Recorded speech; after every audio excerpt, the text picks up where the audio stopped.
ಕಾಶ್ಮೀರದಲ್ಲಿ ನಡೀತಾ ಇರುವಂತಹ ಹಿಂದೂಗಳ ಹತ್ಯೆ ಮತ್ತು ದೌರ್ಜನ್ಯವನ್ನ ಖಂಡಿಸಿ ಬಜರಂಗ ದಳದಿಂದ ಇಂದು ದೇಶವ್ಯಾಪಿ ಪ್ರತಿಭಟನೆಗೆ ಕರೆಯನ್ನ ನೀಡಲಾಗಿದ್ದು ಮಂಗಳೂರಿನಲ್ಲೂ ಬಜರಂಗ ದಳದ ವತಿಯಿಂದ ಪ್ರತಿಭಟನೆ ನಡೆಯಿತು. ನಗರದ ತೊಕ್ಕೊಟ್ಟು ಫ್ಲೈಓವರ್ ಕದ್ರಿ ಮಲ್ಲಿಕಟ್ಟೆಯಲ್ಲಿ ಪ್ರತಿಭಟನೆ ನಡೆಸಿದ ಬಜರಂಗ ದಳದ ಕಾರ್ಯಕರ್ತರು ಪಾಕಿಸ್ತಾನದ ಧ್ವಜ ಮತ್ತು ಪಾಕಿಸ್ತಾನದ ಪ್ರಧಾನಮಂತ್ರಿಯ ಪ್ರತಿಕೃತಿ ದಹನ ಮಾಡಿ ಆಕ್ರೋಶವನ್ನು ವ್ಯಕ್ತಪಡಿಸಿದರು. ಬಜರಂಗ ದಳದ ಪ್ರಮುಖರಾದ ಶಿವಾನಂದ ಮೆಂಡನ್, ಗೋಪಾಲ್ ಕುತ್ತರ್, ಪುನೀತ್ ಕೊಟ್ಟಾರಿ ಉಪಸ್ಥಿತರಿದ್ದರು.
ಪ್ರಾರಂಭವಾಗ್ತಿದೆ.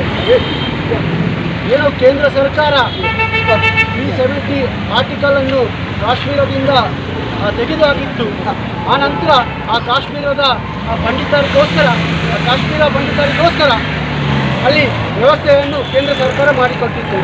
ಇದನ್ನೆಲ್ಲ ಸಹಿಸದ ಆ ಭಯೋತ್ಪಾದಕ ಪ್ರೇರಿತ ಪಾಕಿಸ್ತಾನದ ಉಗ್ರಗಾಮಿಗಳು ಇವತ್ತು ಕಳೆದ ಕೆಲವು ದಿನಗಳಿಂದ ಆ ಕಾಶ್ಮೀರದ ಹೆಣ್ಣು ಕಾಲೇಜುಗಳಲ್ಲಿ ಐಡಿಗಳನ್ನು ನೋಡಿ ಹಿಂದೂ ಮತ್ತು ಮುಸ್ಲಿಮರನ್ನು ಪ್ರತಿಷ್ಠಿಸಿ ಹಿಂದೂಗಳನ್ನು ಕೊಲ್ಲುವಂತಹ ಪ್ರಯತ್ನಗಳು ಇವತ್ತು ಕಾಶ್ಮೀರದಲ್ಲಿ ನಡೆಯುತ್ತಿದೆ.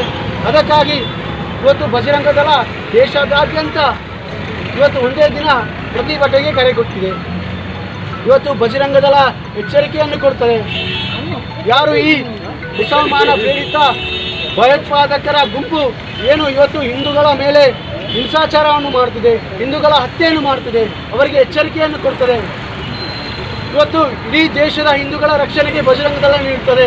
ಅದೇ ರೀತಿ ಕಾಶ್ಮೀರದ ಯಾರೆಲ್ಲ ಹಿಂದೂಗಳಿದ್ದಾರೆ ಅವರೆಲ್ಲರಿಗೂ ರಕ್ಷಣೆಯನ್ನು ಬಜರಂಗ ದಳ ಕೊಡ್ತದೆ ಎಂಬ ಎಚ್ಚರಿಕೆಯನ್ನು ಇವತ್ತು ಈ ಪ್ರತಿಭಟನೆಯ ಮೂಲಕ ಇವತ್ತು ಮುಸಲ್ಮಾನ ಪ್ರೇರಿತ ಭಯೋತ್ಪಾದಕರಿಗೆ ಇವತ್ತು ಬಜರಂಗ ದಳವನ್ನು ಕೊಡ್ತಿದೆ. ಅದೇ ರೀತಿ ಕೇಂದ್ರ ಸರ್ಕಾರಕ್ಕೆ ಬಜರಂಗ ದಳವನ್ನು ಆಗ್ರಹವನ್ನು ಮಾಡ್ತದೆ. ಇವತ್ತು ಏನು ಮುಸಲ್ಮಾನ ಪ್ರೇರಿತ ಭಯೋತ್ಪಾದಕರಿಂದ ಏನು ಹಿಂಸಾಚಾರ ನಡೀತಿದೆ, ಕೂಡಲೇ ಕೇಂದ್ರ ಸರ್ಕಾರ ಮಧ್ಯಪ್ರವೇಶಿಸಬೇಕು. ಆನಂತರ ಈ ನಮ್ಮ ಏನು ಸೈನಿಕರು ಏನಿದ್ದಾರೆ ಅವರು ಕೂಡ ಮಧ್ಯಪ್ರವೇಶಿಸಬೇಕು. ಅಲ್ಲಿರುವ